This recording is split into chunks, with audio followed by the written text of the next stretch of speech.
Assalamualaikum warahmatullahi wabarakatuh. Kembali lagi ke pajak online.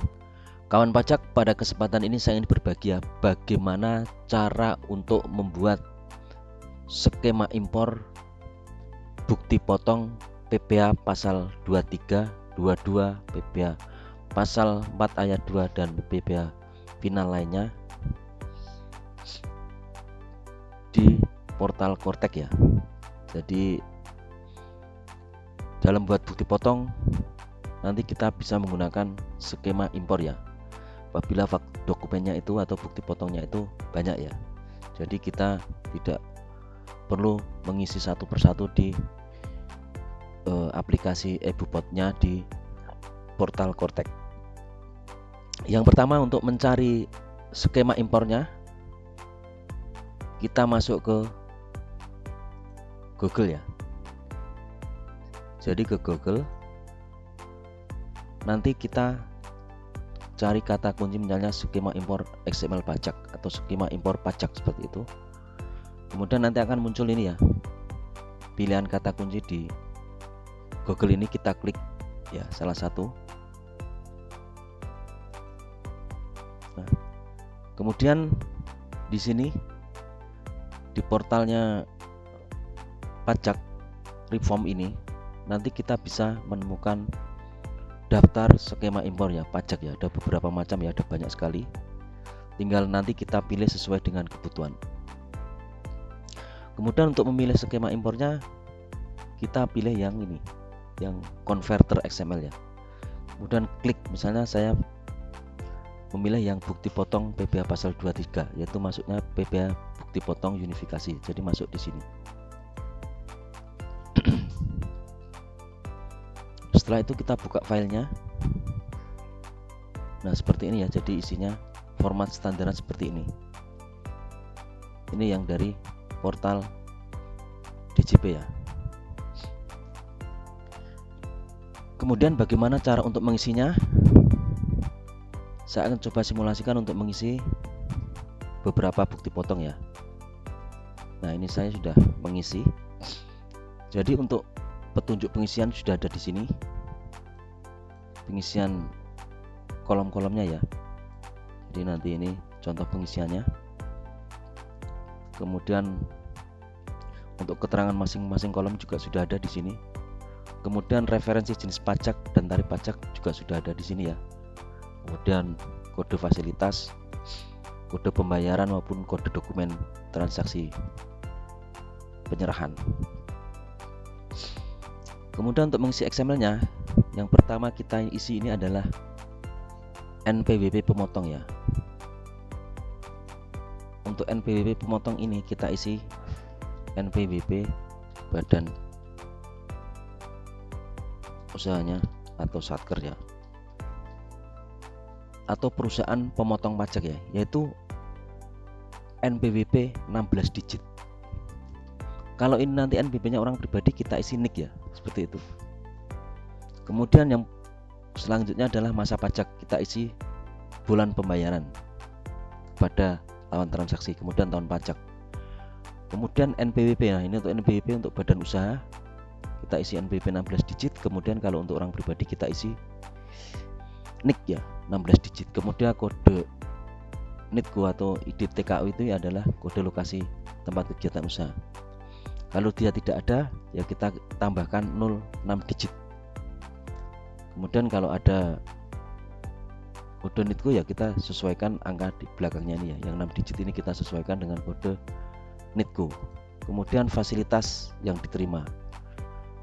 Untuk fasilitas kita nanti memilih sesuai dengan referensi ya. Jadi referensi sini ada fasilitas perpajakannya. Nah ini tergantung jenis fasilitasnya. Kemudian berikutnya adalah kode objek pajak. Untuk kode objek pajak ini kita juga tinggal memilih ya, memilih di referensi jenis pajak ini.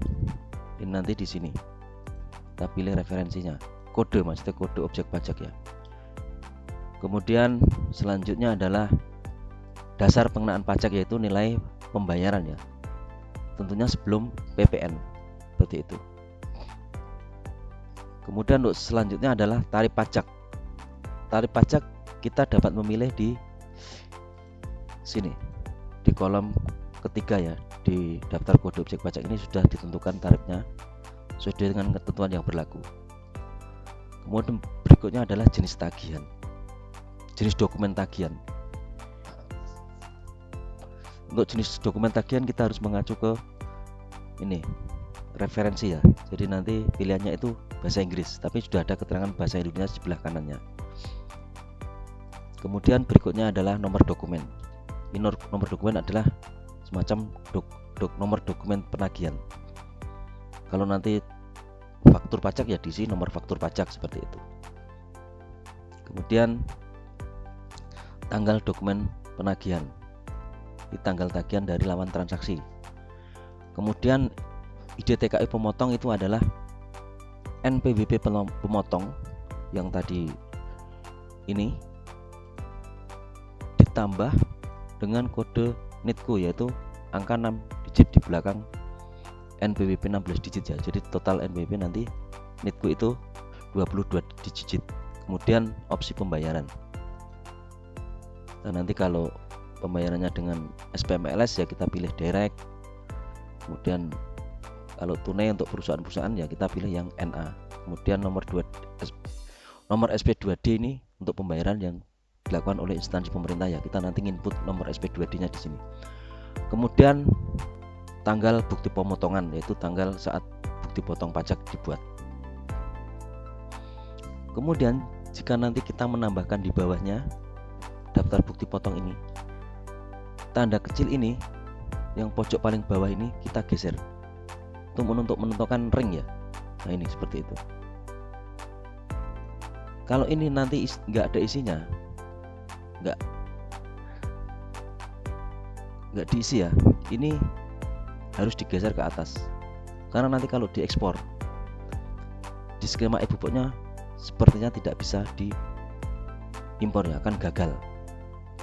Setelah itu kita ekspor setelah bukti potong jadi ya, kita ekspor, kita kasih file XML nya, misalnya filenya saya buat 2301/2025, maksudnya PPA 23 untuk mempermudahkan ya. Kemudian kita ekspor. Nah, setelah itu kita masuk ke portal Kortek kita ya.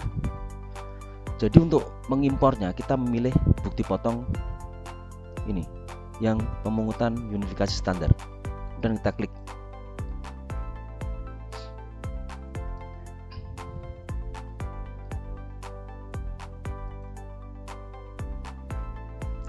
Setelah itu kita lakukan impor, jadi klik impornya di sini. Kemudian panggil file tadi, kita klik, kita cari di mana kita tadi menyimpannya ya. Nah ini ya filenya, kita open. Nanti file yang kita ekspor itu ekstensinya akan XML ya, dan jadi ini yang akan dijadikan bahan untuk impor di portal Kortek ya, di eBookpot. Kita klik open. Nah ini eBookpot valid. Kemudian kita nanti submit ya, nanti akan masuk ke daftar bukti potong ini. Nah seperti itu, upload berhasil. Nanti di situ akan muncul DPP nilai pajak yang dipotong ya. Nah seperti itu. Nah ini jadi dasar pengenaan pajaknya 1 juta, kemudian PP yang dipotong sudah akan terhitung otomatis. Kemudian fasilitasnya tanpa fasilitas. Kemudian nanti untuk mensubmitnya, kalau sudah dikira benar-benar fix betul, kita klik di sini. Kemudian kita klik terbitkan. Dan kita masukkan passphrase kita.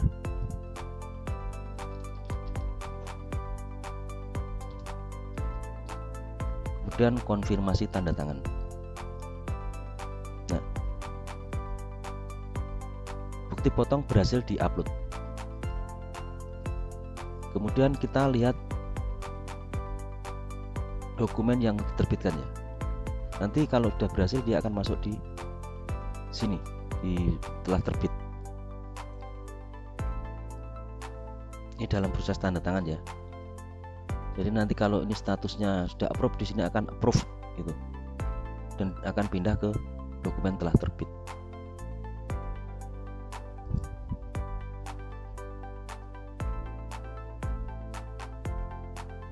Ini masih signing in process.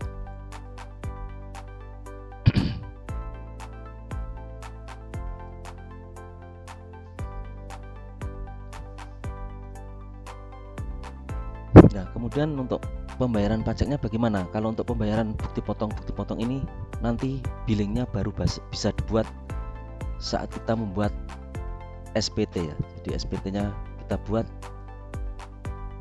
konsep SPT-nya di akhir bulan ya, awal bulan berikutnya kita baru bisa buat billingnya ya. Jadi tidak bisa membuat billing satu persatu di menu pembayaran, karena untuk pembuatan billing rutin nanti yang ada SPT-nya itu tidak muncul kode billingnya ya, kode jenis pajaknya di sini.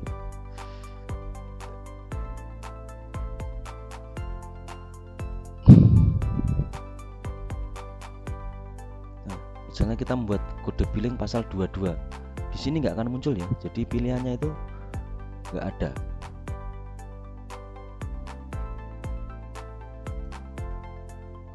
Kenapa nggak ada? Karena ya tadi, untuk pembuatan billing yang perlu SPT masa, maka nanti billingnya dibuat atau terbuat otomatis saat submit SPT-nya ya. Karena nanti di saat submit SPT kita diarahkan untuk membuat kode billing otomatis.